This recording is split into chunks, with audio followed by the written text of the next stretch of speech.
Vijayawada Raj Bhavan at home కార్యక్రమం ముగిసింది. ఇప్పటివరకు లైవ్ చూసాం. మిగతా అప్డేట్స్ కూడా చూద్దాం. వైఎస్ఆర్సీపీ సిద్ధం సభను విజయవంతం కావాలంటూ మత్స్యకారులు సముద్రంలో ర్యాలీ చేపట్టారు.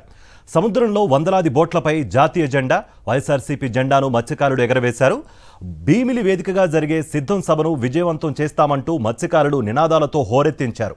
మత్స్యకారుల బోట్ల ప్రదర్శనలో మాజీ మంత్రి అవంతి శ్రీనివాస్ పాల్గొన్నారు.